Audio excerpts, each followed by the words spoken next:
Well, welcome everybody to the first episode of Misfits. Just a quick disclaimer, today's episode is not the best, most buttery sound quality as I'm still trying to figure out how to use this app and equipment. I promise it will get better in the future, so bear with me.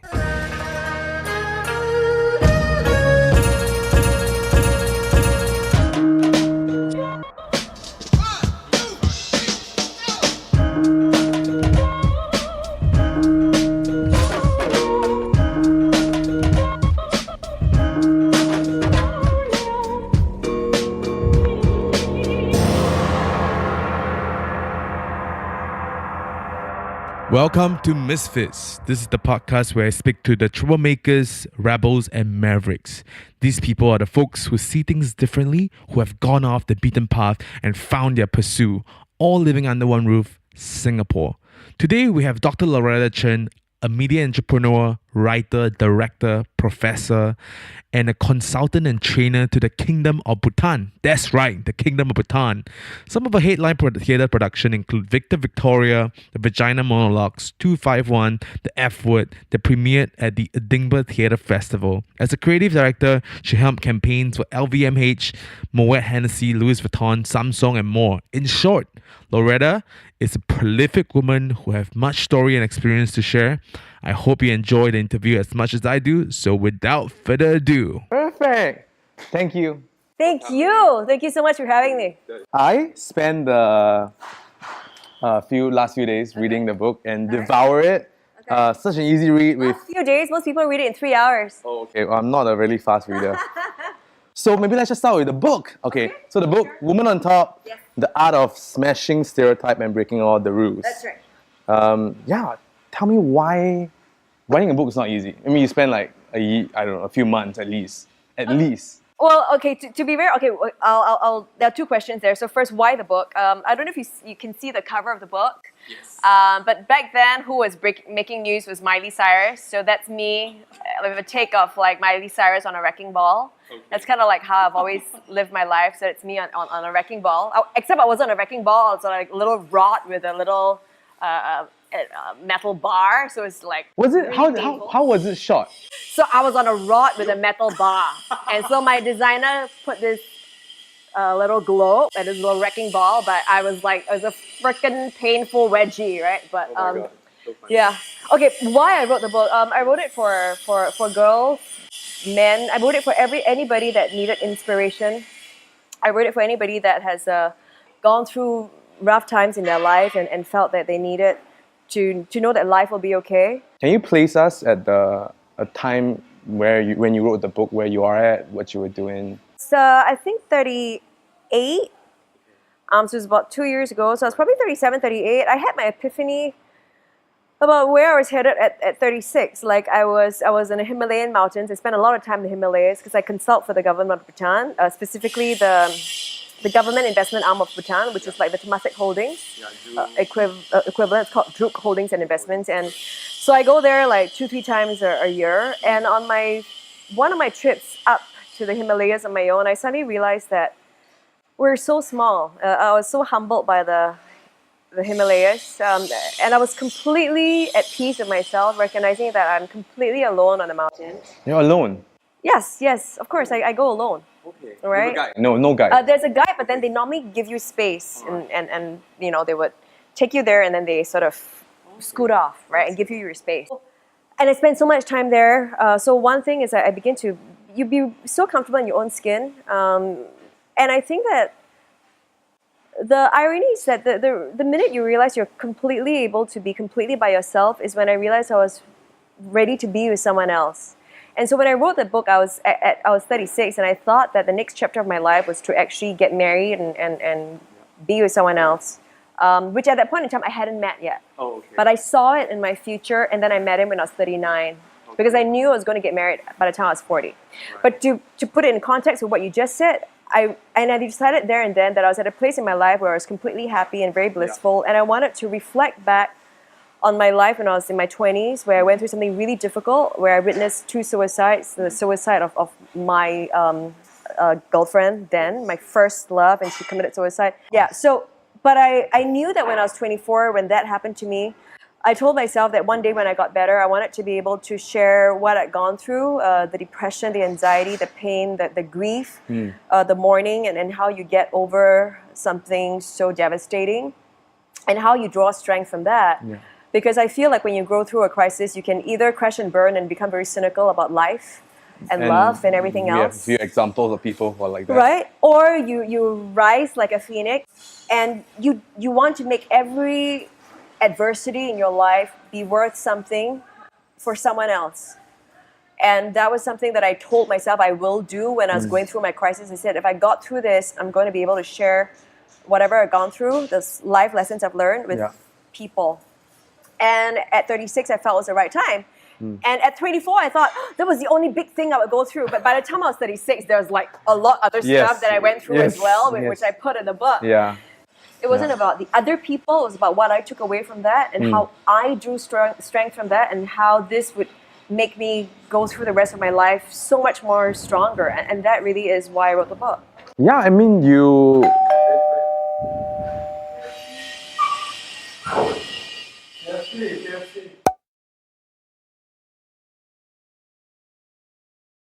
All right, so lights goes out. I told you my life is dramatic. What did I say? You know, that's exactly what I said. Welcome to the show. Thank you so much To the for Blackout Show. It's gonna change name today. That's right, right?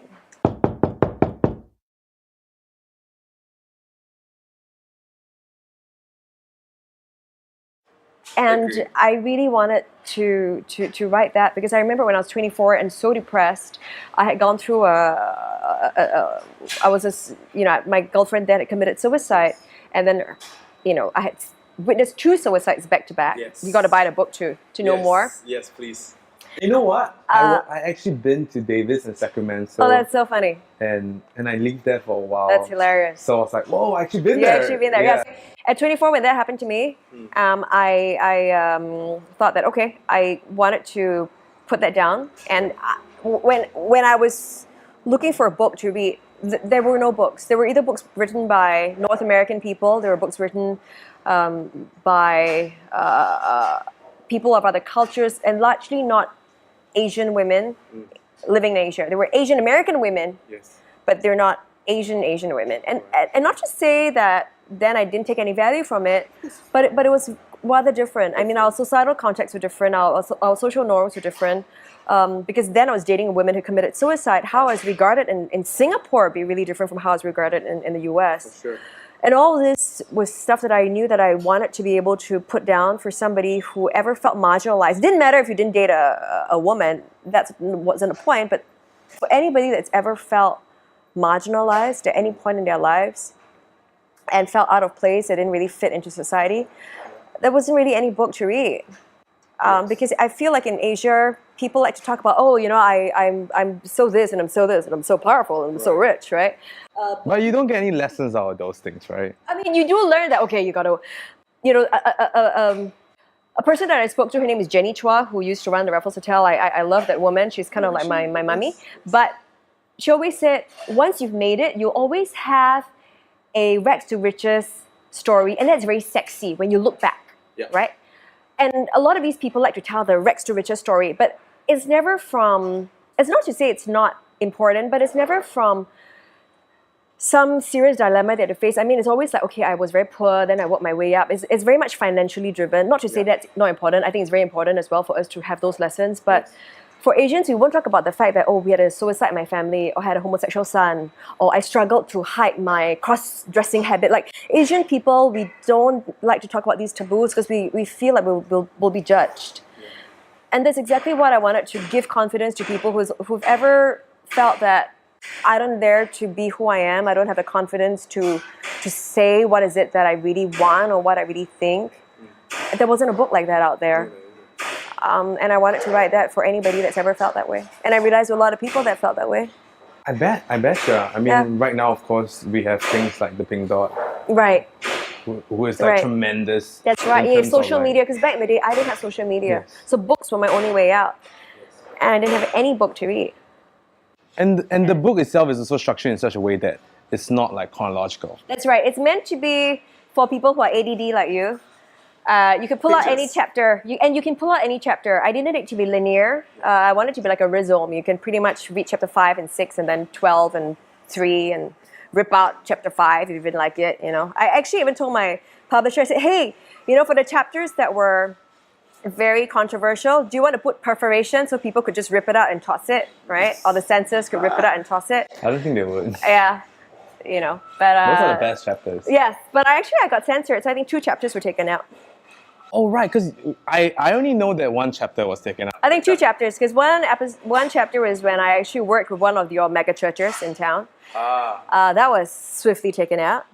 And then and the other was when I was very politically charged, and I felt like in order to make change, because back then again there's no social media, right? Yes. So in order to make change, I had to be in a place which allowed me to make change, which meant I had to be either the women's wing or the PAP because they were the ruling party, and because back then you didn't realize that the Workers' Party was even a capable functioning body. Why? Because the media always painted them as being completely ridiculous. Right. But now with social media, you actually realize they are very capable, they're very eloquent, they're so politically charged, they're very smart. Yes. But back in the day, you felt that, oh dear, You didn't know.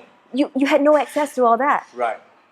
Which is the idea of now, like, And that's why I love place. the social media, because you can't censor reality anymore, right? But I lived in a generation where it was very much censored, and you probably didn't know because everything was. So I was asked to join the women's wing and the PAP, but I saw some things that I didn't agree completely with, and so that chapter was taken out as well.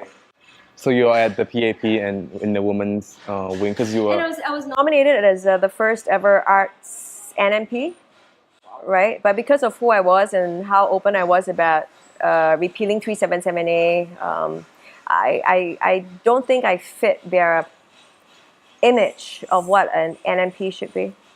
Right. I mean, Even though it should be nominated by the people, but I don't think I fit that. Actually, I'm intrigued about this whole process because I'm haven't touched politics, but I don't know how the structure works. So nominated member of parliament is basically the people will sort of place their votes. That's right. So you're supposed to be non-partisan.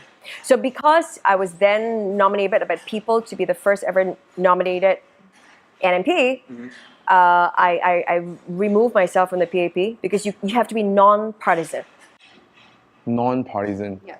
okay, Because the so- NMP is basically a non-partisan role. You don't belong to any party. Right. So you were MP and then you removed so that you can be nominated. No, I was one of the people that they wanted, that was serving the women's wing and the young PAP. Yeah. There were some things that I didn't quite agree with, and then I stepped out. Yes. But then it was also that same time where the arts community and people nominated me to be an NMP. Also, you stepped out and then they nominated you Yeah, to be I mean, you have to be non-partisan anyway. You can't be Correct. in a party to be an NMP. Right. And then after that, you became an NMP? Or? Because I didn't fit. Right. Because my point is NMP should be nominated by the people, Yeah, by yeah. by what that is the By the name acronym, nominated. nominated Right. member of parliament, Yeah. and it should be interest groups, and it should be representative of a cross section of society or society. But I don't think I fit the bill of. I think now you do. Will you say so? I always thought I did. No, having said that, I think it's different. I think you never fit a role. I think you grow into it, you learn, and you got to be really humble about it. I think it's about serving people. It's not about, I want to be in power. It really is about service. It really is about service, leadership, and it's something that I've always advocated. But in hindsight now, I don't think, I was glad for the entire process. I learned a lot more about the process, about myself, about what I stand for and what I don't. I have full respect for it. I'm thankful for my experiences, but I also saw some things that made me a lot more aware of what things should or shouldn't be. But to answer your question, Yes. but yes, that chapter was taken out. We'll talk about it in private. I think that's Because it's just your second show, right? You do Yeah. want to have more shows, right? We're Yeah. So gonna do maybe you should more. invite me in your last show. Yeah. Oh, come on. And then, but let's talk about your studying. I think you grew up in a very humble family. I think your brothers both went to school. They didn't go to school. They just didn't go to university, and they didn't go. Yes. I think they did their A levels. But back in the day, then that was the norm. And then you were the youngest, and you managed to. They were born in the 60s, right? Yeah, I think the thing is that when people look at you now, they would, I mean, for like a better word, stereotype you as a person who's like, okay, this Loretta might live in a house driving like really fancy car. I did drive a fancy car. It's because I work for it and I like my fancy car. But otherwise, no, I know exactly what you mean. I think. You earn all this like, you know, from scratch. Like, Well, I think I think you're absolutely right. I think there's a stereotype that if you're successful, you must have had a silver spoon in your mouth. And we didn't. I mean, I think my mom's side came from money, but I think they must have also lost some money. And when she chose to marry my dad was very humble. I mean, I think my dad's family ran like a coffee shop. But I think because our family became successful, I think it's very easy to say, oh, they were lucky or they were born rich. But it's not true at all. For so many years, I remember that because my dad worked as a clerk in overseas unit insurance. And he worked so hard to raise 3 kids. And we live in a 2-room flat in Tanling Hall, I remember. A very humble, I mean, my mom's side had wealthier relatives because I said, my mom's side did come from money. But my mom married my dad that didn't have that much money. And I think it made us really humble because we never felt like we fell short of anything or we wanted anything. I think I still believe till today that love really is the most important thing for any child growing up. I never felt that I ever was lacking in anything. I think my parents, as every other parent, I think my parents fought more than most, but they loved me so much separately. That was also something that could be a topic of conversation if you want to go there, about how I learned to understand. Yes, and that's only a later part of it. Yeah, we can understand love between a couple is different from love as a parent. They could be great parents, but they could be horrible as a couple together. And I saw that, I was like, oh my gosh, right? But they love me very much. My brothers love me so much. I never felt I ever needed anything, so you did. You have great love from I think so. both brothers and parents. And I think, but to answer your question about humble beginnings, I think you're trying to raise a question about how we became. Because we're so humble, but I think what our parents did for us was amazing in that they just said, be a good person. And I remember, I can't even say this without like tearing, but like my dad always like took us to the mosque, to the temples, to the churches, told us to be really respectful. It's not about being tolerant, it's about being really respectful. You don't tolerate, like you really respect. And so when you have that, when you grow in that kind of environment where you're taught to be so humble and so respectful,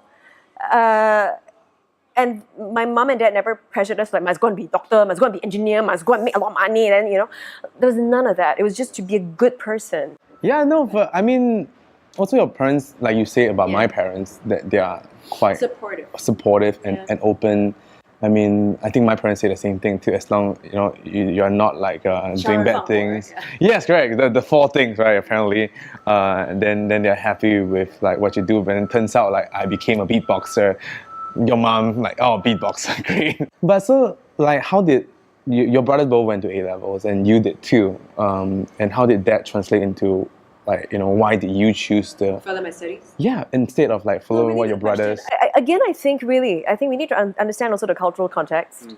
My brothers lived in an era where you just needed to go out and make money. I mean, they were born in the 60s. Resources were scarce.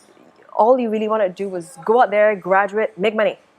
And that's why in that generation, they were so enterprising and they're so entrepreneurial.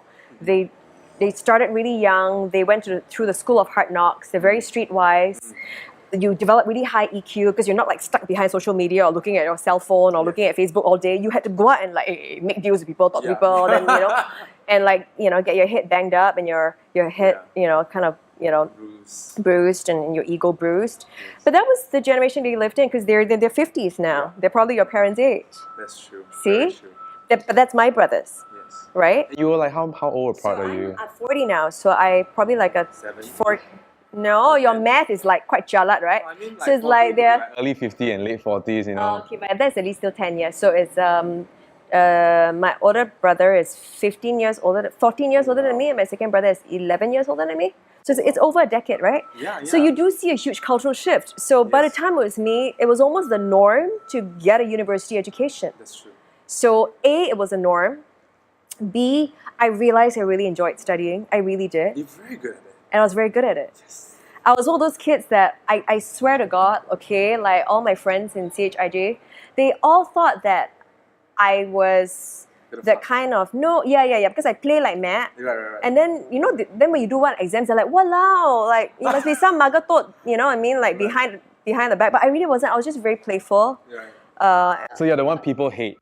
Usually after exams, they'll hate me. Before exams, everybody loves me because I'm like the school clown, right? Yes. And then like, I'll do well. Then it's like, my gosh, she must be a magatot at home, you know? But I think it's because I genuinely enjoyed it. But having said that, I was really bad at math. So there's some things that I was very extreme. I was really good in some things. I was very good at language and literature, obviously. I was very bad in math. So I realized I really enjoyed studying. And when I got to university, I realized that You chose theater. yeah, which was again quite iconoclastic because I was probably like the second batch Oh. of theatre was it? students. Yeah, Oh, was it? it was not. It was a very rare and daring decision. People would be like, "Huh, what are you going to do as a theatre degree? What is that?" What right? was your decision back then to choose theatre instead of like arts or design or I can't draw. or journalism or mass media? I think interested in theatre because I felt like theatre was a reflection of life, and but you could take life to an extreme and look it through a really colorful lens. Because I felt like, I was interested in journalism too. But I You're felt good like at writing. Yeah, I was good at writing. I like talking to people. Yes. But I felt that journalism imposed on you a sense of having to be objective when we know that there's really no objectivity in reality. There's always filtered by But I don't someone think you know else. that when you were that I age. kind of Oh, did. you too? And that was why I Oh, preferred theatre because I Wow. thought in theatre, you could tell a story by acknowledging and telling a story, and by acknowledging and telling a story, you could actually critique what you want to say better because you're saying that I'm taking a position. I'm not pretending I'm objective. Yes. I'm taking a position, and this is my position. Yeah. You may disagree with my position, but this is my position. Yes. But in journalism, you're really saying this is objectivity. This is CNN, right? And it's- do you say it as like what you think back then, or this is how you see right now? I think there was a sense of that. I was always a child that was very aware of myself. I think like Wow. painfully aware. Wow. I may not be as eloquent as I am now. In fact, I think I was probably more eloquent then because now Really? I'm losing my memory and I forget words. No. Yeah, really, really. But I really do. That's why I brought all these little books Yes, to show you because I'll forget. Sure. I also wanted to read theatre, Yeah. but I also read English literature and language, and I also did Japanese studies and American studies. But I think I was also, in hindsight, influenced by Edmund because by the time he's already married to my Yes. sister-in-law, Xiang Yuan. Yes. Okay. So at a very young age, I felt that theatre was in my family. Why? Yeah. Because I would be the one reading the scripts with my brother. That's true. I couldn't read in Mandarin, but he would bounce it off me, and I'll like I was not very good in reading the exact Mandarin words, but I got the feeling like. Right. 你说真的吗? Like maybe the word was jialat, but like I get the emotion. Oh wow. So I may like 读一个字跳一个字, but like I was feeding my brother the emotion, you know? Oh yes. So we would actually rehearse. And that's really obviously like when- you really like practicing director back when you're so young. I was. So obviously when it was an English script, it was like, this is easy, right? But I enjoyed doing that. Oh, wow. And I think also when you have a precedent set in your family, Yeah. I didn't think that it was impossible. I think back then people still felt that being a theater or going to being an artist was like, are you crazy? Are you gonna make any money? But it didn't bother me. It didn't come into the equation at all. I just needed to do what I loved. And how do you finance university? And this is where I think I also want to share with people who want to be inspired that I think if you really want to do something, somehow you would find your way. Like I told you, we didn't come from a lot of money. I didn't even know if we could make it to university, but somehow I had scholarships. I had people that would. Yes. I had scholarships that came my way, and You just apply. yeah, and also, when you have scholarships that do come your way, you also feel like you don't want to let people down because they believed in you. And all the more you're going to work harder because you feel like you want to be deserving of them having faith in you. And it becomes like a virtuous cycle. When someone puts faith in you, you want to Do repay more back the faith and Yes. pay it forward. And so when I got a scholarship, my first scholarship was actually from my uncle. Then he was a chairman of Shangri-La. Okay. And so he gave me the scholarship. So all the more I felt like I needed to work harder. And then eventually, because I did work hard, I got a scholarship from the NAC, the National Arts Council, and then I got a scholarship from the university itself, which is the Royal Holloway University of London, which But was that's then later on which for was then your which was then the masters, top yes. college in theatre in London Yes. in the world. So I got a scholarship from them. And again, because you get a scholarship, you're going to be like, oh, I want to work even harder. And then I got a scholarship from UCLA. I think the thing is that when you know you could get a scholarship, you know that options sort of exist in your world. And to be fair, at the start, I didn't know. I really didn't know. But that Your uncle is the one that gave you the idea of scholarship, or did you ask? no, I How was it? didn't. How was I this? didn't. I think now that I'm older and I have given scholarships, like in fact I give a scholarship to the Raffles Design Institute. Oh wow. I realized that when you're in a position to give, Yes. it really is a privilege and a joy to be able to give. But on the receiving end as well, the recipient must also allow someone who's in a position to give. Because sometimes we're like, I don't want, I'm so proud, I refuse to take any help, you know what I mean? Right. But I realized that it's a give and take, because if someone wants to offer their help, I think we should sometimes be gracious and say, we accept Yes. their help as well. And when we can repay it by Paying forward. tenfold, because we not only do we practice gratitude, we pay it forward. Yes. And I realized that really is really important, and that I think is one of the anchors of my life as well, that I allow people to do kindness to me, and I pay it forward. Because you know, when you're younger, you're like, I got to prove it to myself, man. I do it all by myself. I did that in my 20s. I did that because I'm as you can tell, I'm a tough girl. I did that. I was like, no, I'm going to do it all by myself. And But then you realize, got the and I still scholarship. do that. You got the scholarship, but you still do it Absolutely. in other parts of your Absolutely. life, correct? Absolutely. I mean, not just scholarships anymore, but in my life, you know, like yeah. And coming back to the give and take, I mean, to me, it's also a very new concept. I mean, I always knew it exists, but to the extent of how you describe it, right? Because, you know, like now you're in a position of having this knowledge to pass on to others. But it's just like, you know, when I came back from traveling for a year trip, backpacking, and then you have all these friends like, hey, you know, like, tell me about it. Like, I want to do it. And you're really excited. You're like, hey, you know, this is how I did it. And you like write down like the exact expenses and all. And then 3 months later, they still come back to you with the same old problem that they are like facing. And this is where I say that when you make a choice, you do need to know that you do give up some things. Like you gave up some things by going on your backpacking. I gave up some things. I gave up job security, having a great pay package, or having the financial security, knowing that, okay, by 28, I'm going to be able to buy my 3-room HDB. Then I get a fiance. Then we quickly go and chop the HDB. Then we go and quickly buy one Toyota. Then we have 2 kids. Then we get a baby bonus. And you give up all that No offense, because though, if because other people and absolutely, if they want to do Yes. that, but you need to know that that's absolutely what you want. Don't do it just because you think that everyone's doing it and so I need to do it.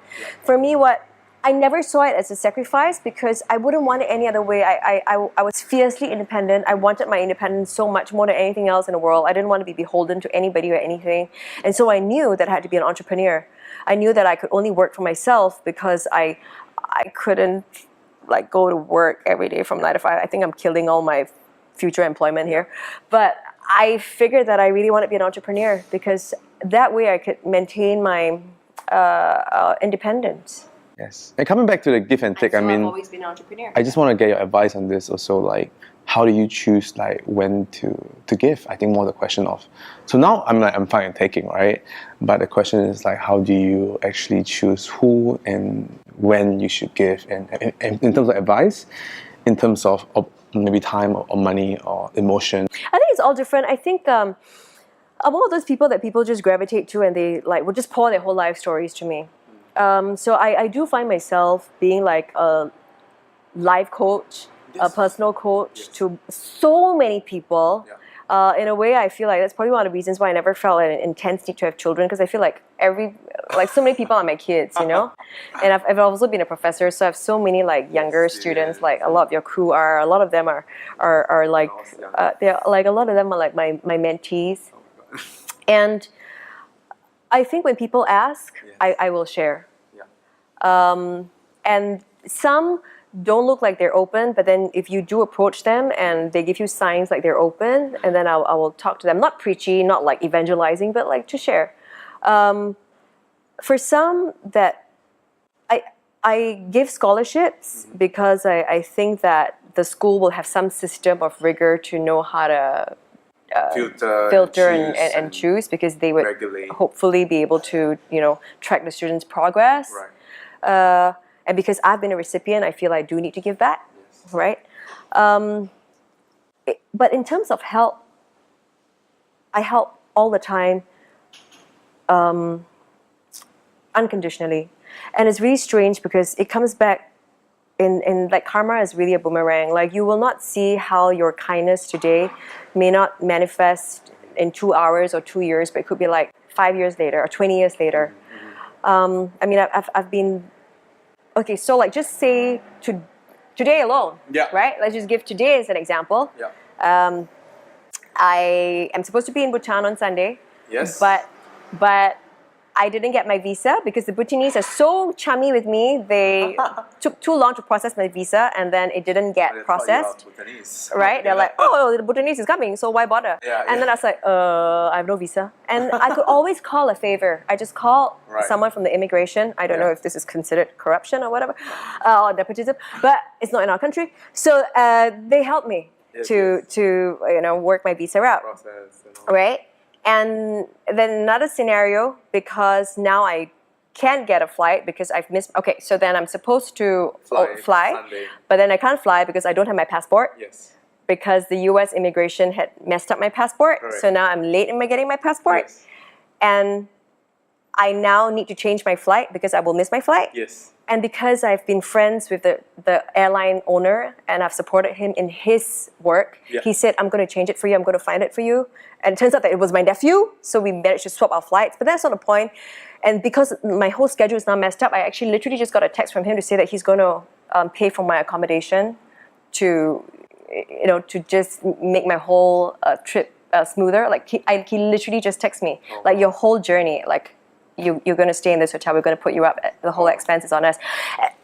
And this really is karma. This is just today alone. I can't even begin to tell you, but I also think you must see it. If you don't see it, like, okay. You gotta believe. Like just now, for example, there were lots of people outside your place, and they were doing construction. Yeah. And now that we're having an interview, they've stopped. It's because we've sent out that positive energy. We want to be friends with them, and it's going to be they're going to be quiet. And that's how my life has been. If I manifest it and I put it out there, you will see it happen. Like, and it's for sure. I'm not being like I'm not a religious person, okay? No. I'm just saying it really is about being a good person, going out there, telling them, hey, we're going to have an interview, and they're cooperating. But I choose to see it as it's karma because we did something good for them. They're doing something good for us. Yeah. And it's all the time. And the more you see it, the more you're going to keep seeing it. And the more you're going to keep wanting to do good things. No, for sure, I believe in it as much as you do. I think my question also stemmed from a place whereby, what if you have time is only the fungible thing, right? And you only have a limited amount of time. So now you need to choose either or. So then, do you have a process of making the decision, or you still help either way? No, for me, it's all about, because of a limited time on Earth, we're very mortal. I could walk out right now and I could trip, and that's it. Let's put the time in, Right? Like right now, all these paint cans could fall on my head, and that's it. No, please don't. No. Right?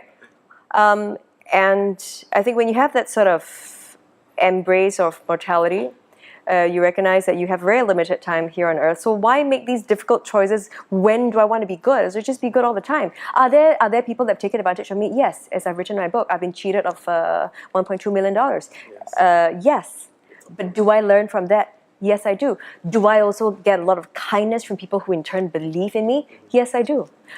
So I think if you always do things thinking that, oh shit lah, then someone's going to take advantage of me, then how then I'm going to be very calculative.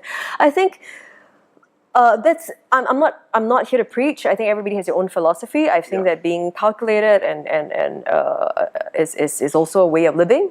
I just don't choose to do it that way. And then you know me, I'm the same as you. Yeah. But it's just for me at least. I mean, let's not talk about this. Let's just end it there. But then it's just that when you help people and you see people still stuck in the same situation, and you're just like, I told you, and then you didn't make anything. Anyway, let's move on. Okay, no, but back to your point.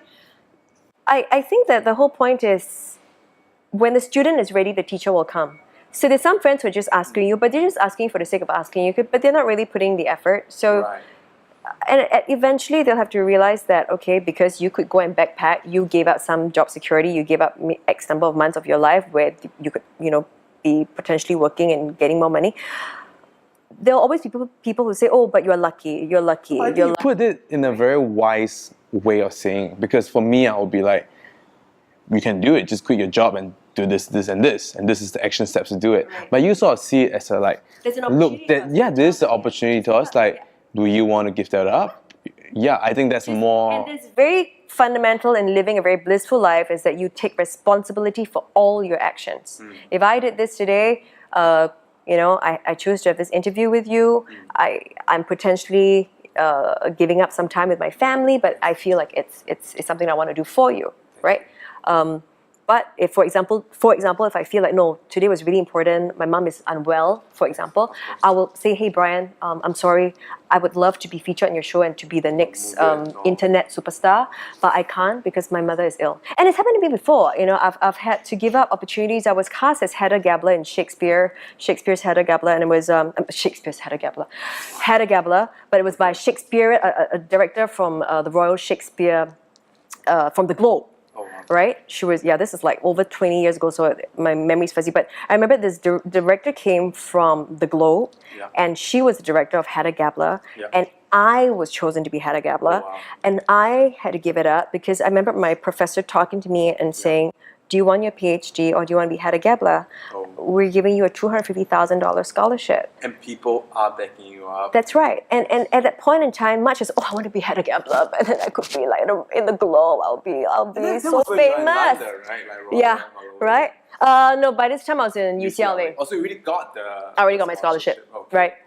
And I was like, oh my God, but I could be, the next big star, right? But I realized that, hey, there were some people who put their life on the line and say, I'm going to bet on this girl, give her $250,000 to study, which meant I deprive other people of the chance to do that. So it wasn't about me. It was about me thinking like, oh my God, there must have been 1,000 other people that applied. Yeah. And if I took on that role, I'm disappointing these 1,000 people who didn't. I don't think that's like, you put it in such a way that I don't think people. They don't think that. They just think, I have to give up my superstardom for this. Yeah. Exactly right. I just lost my train of thought there. You make me lose my train of thought all the time because you're so ADD. So school, Royal Holloway, and then to UCLA. So before we get into that, okay, I'm just gonna make you lose the thought again. Sorry. Sure. I just remember I want to ask you, which is that your first country that you went overseas? To live overseas, yes. I mean, obviously, I went to Australia, then go to Malacca, then Malaysia, Thailand, Hong Kong. But yes, to live for an extended period of time was London first, and then California. Yeah. Yeah, how was that? Because as compared, I mean, I think London is it's not as forefront in terms of accepting Asians as California. For theater, it'd be the place to be. Are you the only Asian people, Asian person in the whole class? I was, maybe back then I was one of two. There was me and a Japanese girl. Okay. There were two of us. And you enjoyed it? Oh my gosh, yeah, I loved it. I loved it. I don't think we recognize the rigor of the Singaporean education system until you go overseas. I was acing every exam. All right. And I was like, what? I was the top student again? Jeez. But you even beat the Japanese girl. Unfortunately, yes, because she had a language issue. She's a very good student, but the language issue was tough. Yeah. But she married an English man, though. So. Oh, okay. Great. So let's move on to UCLA. How do you enjoy UCLA? I had an amazing time. I think it was a very much my awakening happened around then.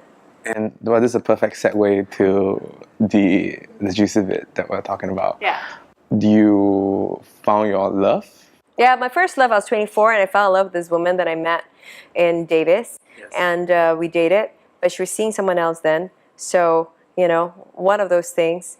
So on the day that, I think it's all in a book, but anyway, I'll just summarize it. On the day that she told her then girlfriend that she was going to, be honest and live her life authentically and break up with her to be with me, that her girlfriend kills herself, and 100 days later my girlfriend kills herself in the exact same way. So in a span of 100 days I witnessed 2 suicides, and it changed my life. I mean, you were in a very dark place then. And the question is also, how did you got out from this place versus the other, which we don't want to be there. It's with cold and despair, and you like come out as a as a sinister and yeah. What did you hold on to, or if there's people who are listening to this? I did. I think it's very important to hold on to many things, and it's so bizarre the things you hold on to when you're deepest, darkest despair.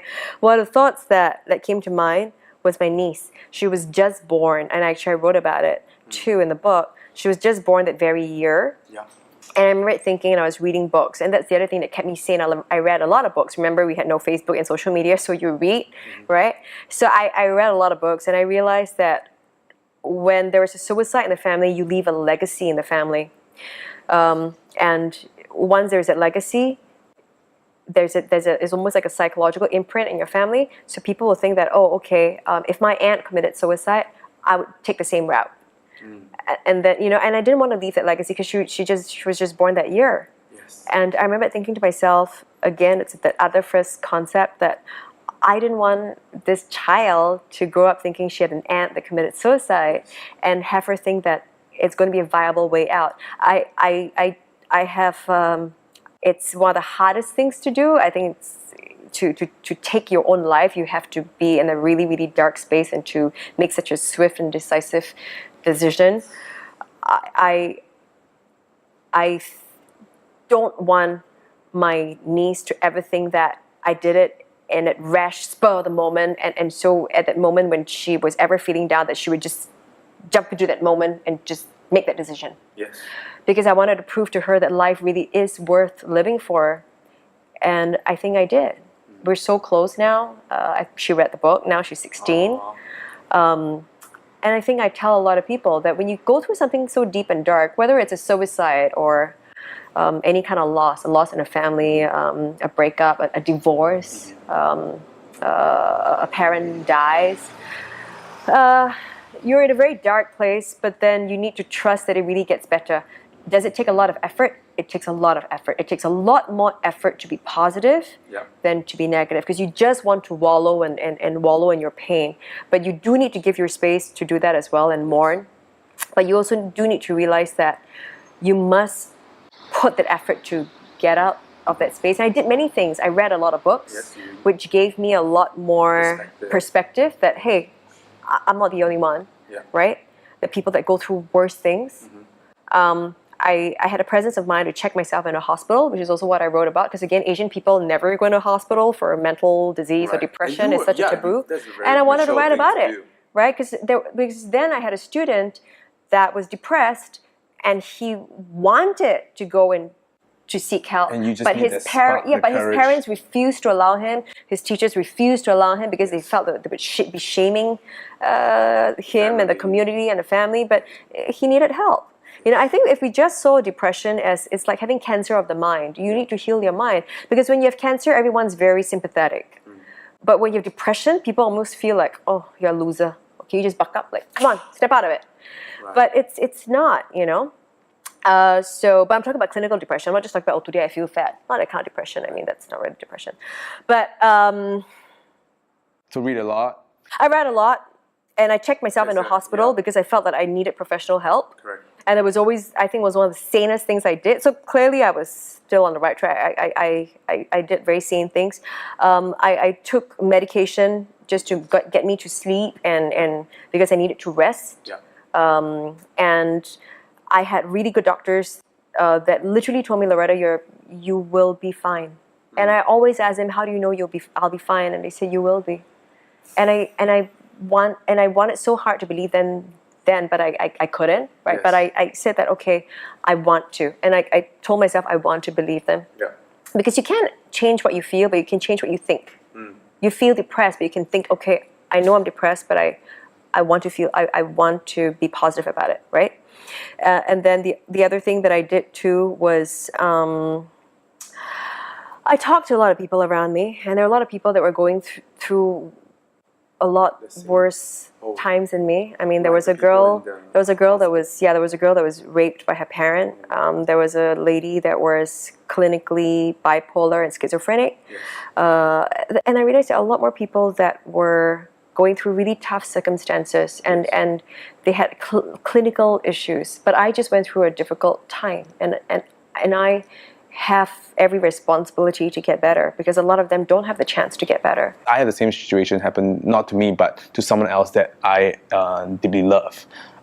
And I was in a situation where she said the only thing I can feel was when I cut myself. And I was so stupid, and I actually like bring her a knife, you know. Well, the parents are confiscating everything. So I guess like maybe the better thing to do is to check her in. So as an outsider, to help a person who is feeling depressed, what is there anything that you recommend? I think yes. I think you can get them to read my book. But no, I think you. One of the other things that I did, which I really advocate, is to try to. I mean, if you're really down, please don't go and check yourself into like New York or Tokyo because you probably feel like. For me, I was 24. I felt like okay, I only had like such little savings. If I took myself to London or Tokyo or New York, I'll feel so broke. Then I'll feel even worse.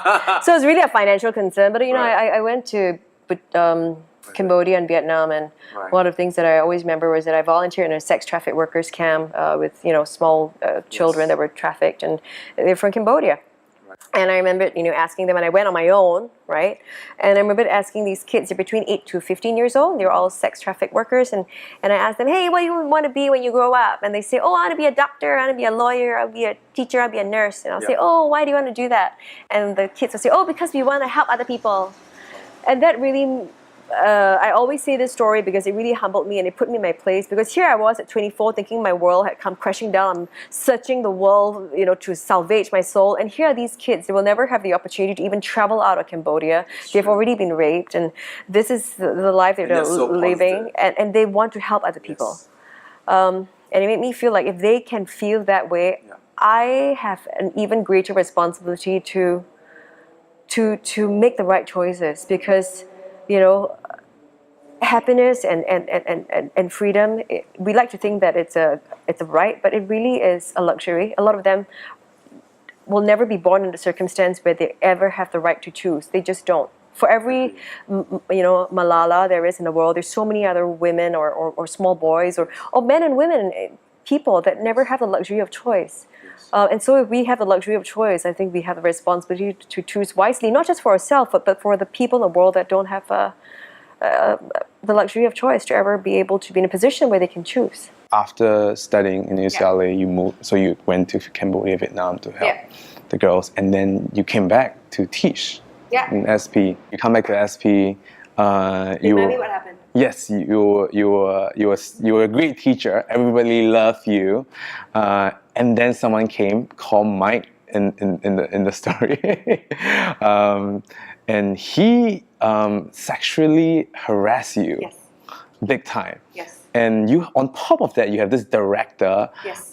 which is your in charge, Yes. saying that, oh, so you're a lesbian, or how can he sexually? Exactly. I found that so ironic. It's like here I was saying that I had so much fear already going to tell my boss that I was being sexually harassed at work. Yes.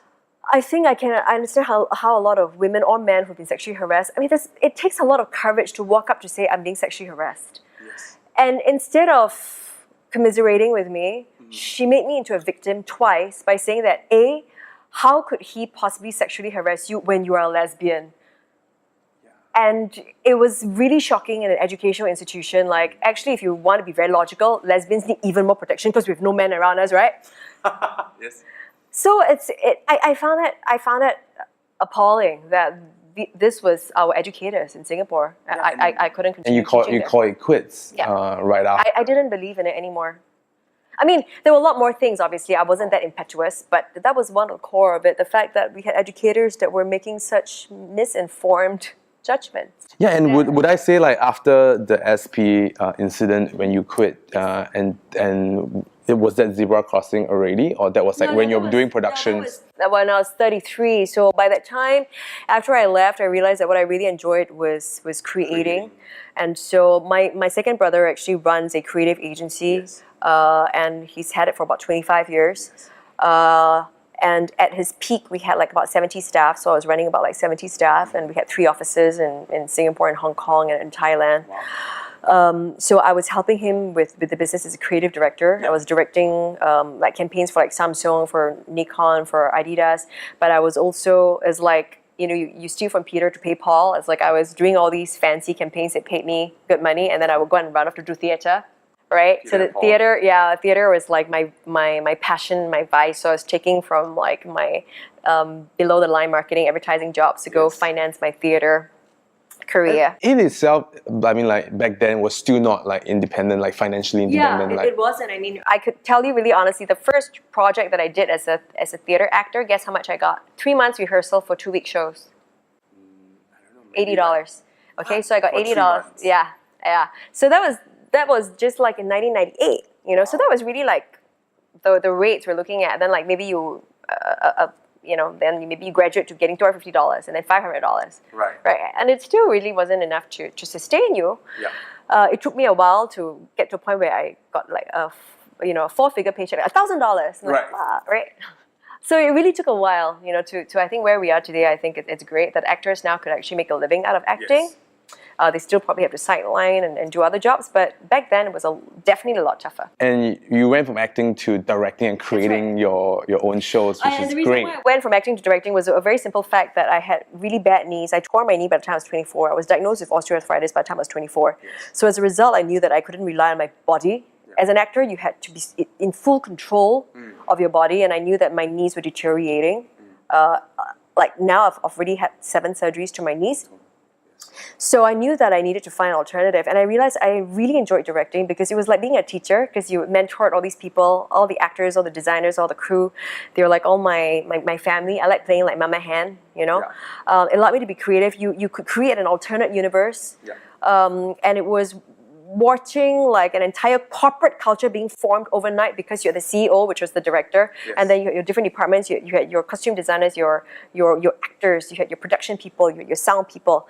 You needed to think in this very interdisciplinary way, this very macro view of handling and managing different egos and different talents, different scripts, the actors, and I really loved that challenge. I loved it, and I realized that I naturally really enjoy directing.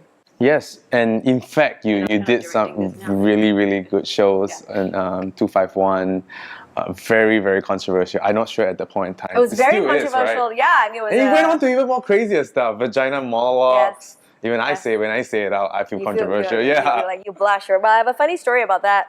The censors wanted to censor my play, and then when they called me and they said, "Well, Loretta, we've got a problem with the title of your play," and I said, "Why? Is it the word the or monologue?" And I wanted them to say it. They're like, "Oh, it's the middle word." I said, "Oh, what is it? What is it?" I was so terrible to these, people, and I was being funny. And they said, "Oh, can you change the title?" Then I said, "Oh, but it's just a body part. It could be the ear monologues and the nose monologues." Right. That was funny. And did that like got printed and Yes, and I have a funny story about the poster. So basically, the board of censors, I have all due respect to them, but they're quite funny people. They're quite funny. You need a sense of humor about them. So what happened was that I had a poster, and I had my model like have her leg spread eagle, so she had a V, Yeah. right? And then she put her legs down, so it was an M. Okay. And I got her to wear a thong, A tongue. right? And basically, I got her to put her finger over her thong Yes. out of modesty. Yes. Because there's like a crew videoing her and taking photos. So out of modesty, I said, put your hand there to cover, your vital organs. Yes. But then, like, just to be funny, I thought, I'm just going to send this photo as is without, Any editing fancy- it. Yeah. I knew they would censor it. But I thought they would censor it because they would think that, oh my God, Loretta, it's so in your face, it's vulgar. Yeah. Right? I thought that's why they would censor me. Yeah. But basically, when they called me, they said, Loretta, can you change your poster? And I said, why? I wanted you wanted them to get right, it like, out, right? sure, it's so vulgar. But I was already going to be, ready to cheeky, change. and I was ready to change, yeah. And then they said, oh, it's because the girl looked as if she was masturbating. It didn't even cross my mind. Like, they were more advanced than me. Like, Right. wow, like for me, it was just modesty, land. Like, Right, poor right. thing, the girl must cover, Right, right? Because right. got like photographer there. Then like they're like, wow, got masturbating all. This is like, it was funny that the fact that the vagina was, on display, it was okay, but the fact that the woman looked as if she was pleasuring herself is not okay. So vagina, the word is printed and bow and. It was like and it was okay. So what did it turn into the poster in the I end? don't know if it's in there, but it was VM. But then what I did was I put lots of flowers because I wanted it to be like this like lush flowering Garden of Eden. So I put lots of flowers and it was really pop and like it was a beautiful poster. And shortly after you started a company, Zebra Crossing. Yeah. And that turned into the next crisis. Yeah, that was my big financial. Yeah, that was my big financial meltdown. Basically, I went on a partnership with friends, and this is where also I give case studies. As a leadership trainer now. It's always very easy to go to partnership with friends, thinking that you want to split everything equal. But now in hindsight, again, how people want to run their businesses is really up to them. One of the advice that I'll give is to always have a major shareholder, even if it's just 1% more. Because one of the problems we ran into was the fact that even though I was a financier, I was financing the company together with my brother as a silent partner, the two of us were financing it monetarily. The rest were not financing, but they all had equal shares. So I think that made it tough. I had one other partner that also put in money, but the bulk was my brother and I, and then one other person that put in money. And then there was another shareholder, but we all split equally. So you can imagine that when it came to crunch time, it was tough because the people that were losing money were saying, we need to put a stop to this. Right. But then people who don't have that pinch would say, no, let's continue. Yeah, but they had as equal. But you see, then I didn't realize, then I wanted to be democratic. I thought it was fair because you're young, right? Yeah. Like it's fair, we have to be very, I still think it's about being fair, but if you put in more money, you should have more shares. I didn't think about that. I put in more money than I have equal shares. I think it just because you're also a very giving person. I was very giving. So I put in the most money, but then I had the same shares as everyone. I was like 25. It was 25 a piece, but I put in the most money, followed by then my brother, and then followed by the other partner, and then there's a person that didn't need to put in money. Obviously, it was. The end, what was the ordeal and the final decision was, you left, right? Yeah, I think one of the biggest things was recognizing that because I was the face of the company and people don't work for companies, people work for people. Yeah. My staff and my crew and my actors and everybody at work worked because they believed in my vision. Yes. I did not ever touch the money. I just gave the money. I never signed a check. I was not a signatory of my own company. At all because I knew I wasn't good with money. I just wanted to be a creator. Yeah. And I didn't see to the finances at all. There were quite a few shenanigans that were happening with the accounts that went completely unnoticed by me. But the key thing, and like I said, is to take responsibility for the fact that even my ignorance, I'm culpable for my own ignorance. I can be angry and say, oh my God, somebody cheated my money and cheated me at 1.2 million. Yeah. In cash, it was probably like my brother and I was probably over. In cash, it was like over $250,000. Yes, for sure. And a lot of other things as well. Yes, a lot of money. But my point is, I would still be very bitter today if I feel like, I was cheated. Yeah. Yes, there were shenanigans happening. Yeah. But I think if we take a step back to say that I also took responsibility for the fact that I didn't want to find out, hey, what's happening, Brian? How much is this? And how come you never showed me the receipt? If I was really as responsible, fiscally responsible, I should have said, hey, I need to know as well. I didn't. I had full trust. I just took a complete backseat. So, in many ways, once you take responsibility for, yes, I was super kind. Remember I told you how you could be really kind and you could be abused for it? This is one of those situations. I was completely trusting, didn't look at the accounts, didn't sign a check. Yeah. I was working to pay for my company. Because it was my passion. Yeah. Would I change a thing that I did? No, because like I said, you take responsibility for your actions and you make calculated risks and you take responsibility for every choice you make, good or bad, because you made a choice. I chose to do this. In many ways, I gave my partners the ability to walk away with what they have because I didn't keep an eye on it. I can choose to see it another way and say, oh my God, they're horrible. Those beeps, stole my money. But I don't live like that. I don't think it's. Yeah, to be honest, I took responsibility for it. That I chose to be ignorant. I think one of the successful traits to all successful people is that they always take responsibility with their mistakes. That's and they learn from it. That's and it's never blame others, right? And I think you did the same too. So let us wrap up over here. And with some quick questions for you. Yep. So, advice for your, let's say, 24-year-old? And advice for 24-year-old? Your 24-year-old self? My 24-year-old self? And your, let's just place another date at maybe 34. So 24 and 34. My 24-year-old self, you are thinner than you think you are. Your life is going to be way better than you think it's going to be. All the magic and love and things that you believe in is real. Even when there are times when you don't think it's real. For my 34-year-old self, you're thinner than you think you are. Okay. Because now I'm 40 and I put on 8 kilos, but I'm fine.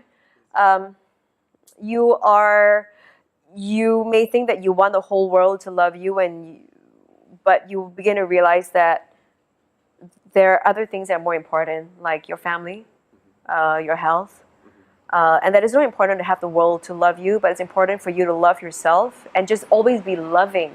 And if people if people gravitate towards you, great. Otherwise, you don't have to bend over backwards, however you want to take it, and to make the world love you. Great advice.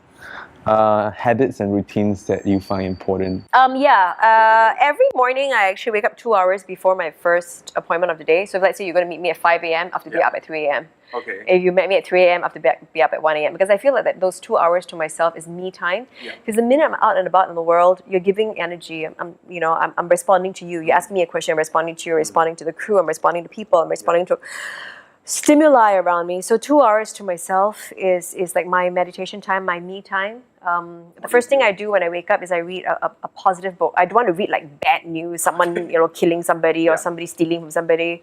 I always read very positive books because I want to start my day right with positive thoughts. I mean, the day will have bad news already throughout. I don't need to start it with. So I start those 2 hours with always a positive book that's uplifting.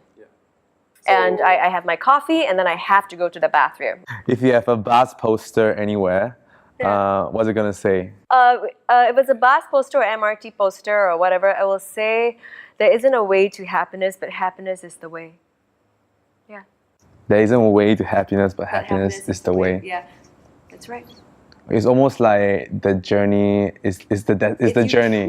You choose to be happy. You don't get to happy. You make a decision to be, and you are. Got it. Yeah. Don't think that you'll get there. You just be there. You're happy. When you think of the word successful, who's the first person that came to mind? And I think people who are authentic.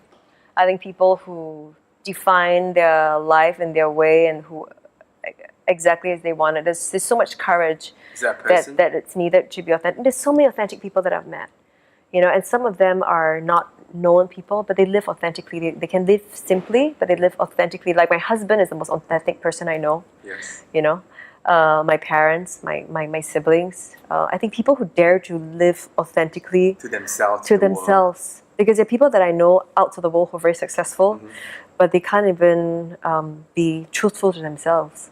Yeah. So I think of successful, I think of being at peace with yourself, and because you live with yourself every day. Who else are you going to live with every single day of the rest of your life? So you better be successful at living with yourself. What are some of the most common misconceptions about you Right. or your work? Wow, how much time have we got? Top three. That I'm very controversial, just for the sake of being controversial. I don't think so. I think that there's a lot of thought, because people forget that anything very dramatic, but they forget that I'm a trained academic, which means I'm incredibly logical. But I think the packaging is something that I enjoy, being very theatrical and walking in being very theatrical. But I'm at heart I can live in the Himalayas on my own. Yeah. Right? So I can be incredibly quiet. I can go for days and days without talking to people. But when I choose to be controversial, it's not for the sake of being controversial. It's because you want to engage people to provoke thought. Because I always think that in order to get people to think, you need to provoke them to think. You can tell them what to think. I want you to think this way. So I always create plays and productions and campaigns that force you to think, why am I segregating homosexuals? Why am I segregating Muslims? Why am I segregating old people? Yeah. I try to always encourage diversity, embrace all differences, and respect all differences. Again, it goes back to how I was raised by my dad. that in all my, it's not about telling you don't do this and don't do that, because it's like, don't think of a pink elephant, you are going to do it. Yeah. But to make people think and reach your own conclusions at your own time. And I think that's how my art is. I think it's all my productions, or my philosophy, even how I teach in class. It's to provoke people to think and things like that, you know? Okay, so last question would be books you recommend and documentary. So many books that I would recommend. Like personally, top three. Okay, Yes. I really like this book called The Female Brain and The Male Brain. It's written by the same writer. Basically because it gives you a very logical, biological view of why you are the way you are. For more like philosophical books, I like, or you know, spiritual books, I like to read like Osho. I like to read like The Diamond Cutter. I like to read What Makes You Not a Buddhist. I like to read philosophy like Barthes or Foucault. It's hard for me to name top three, but one of the books that I will say if you ever are feeling down and you know you got to read Night Falls Fast, but of course you have to read Woman on Top. Yes. And you can read my next book coming up, which is called Driven by Purpose. Driven by Purpose. And tell us about the next book. So next book, Driven by Purpose, is a book that I chose to write on my friend Elim Chu, who's an entrepreneur. And she's actually going through her own reincarnation because all of 77th Street is closing. And she's now moving to a new phase of her life where it's her own EC50 project. She turns 50 this year. So she's going through a whole new milestone. And I chose to write about her because I feel that she's iconic of those 50 years as well, like her career. You know, she started 77th Street and now it's come to a complete end. She's reinventing herself now to go into logistics, and also social media. She wants to start an ECTV channel, Elim Chu channel. So basically, it's about reinventing as well. So I chose to write about her because I wanted to tease out all these stories to make it again relevant to my readers. That life begins at 50. You can reinvent yourself. But the other thing that I'm also working on is Secrets to Happiness, which is a travel documentary that is going to be aired on an international travel channel. Yes. So that really sees me going to different countries, but the first pilot series will be in Bhutan, where I try to find out the secrets to happiness. So basically, Secrets to Happiness in questioning that in different countries. That's right. Yeah, but the pilot would be in Bhutan. A great place to start. Yeah, so tell us, where can people find you and follow your work, follow you? You can follow me on, I have an Instagram account. I think it's just Dr. okay. Loretta Chan. Okay. I have a Facebook, which is Loretta Chan. Okay. I have a website, which is Dr. Loretta Chan. So I think it's We all quite link you easy. up. We all link But you then I'm not a big social You will be. manipulator the You way will you be. are. You will So be. so you're gonna make me an internet star Yes, with we this will, we will. program. After the book. All right, so let's wrap it up. Thank you very much. Thank you Thank so you. much for Thank you. for being here. My pleasure. Hey guys, you're still here. Thank you so much for staying throughout the first episode. All show notes and links to the books and shows can be found on the website brianvictor.com. So this is a personal project that I'm experimenting. I will be making about 10 episodes or so. So if you like it, I have a favor to ask. I made a bet to hit 1,000 email subscribers by the end of the year. So please share it on social media to your friend who might benefit from it. Thank you, and I will see you soon.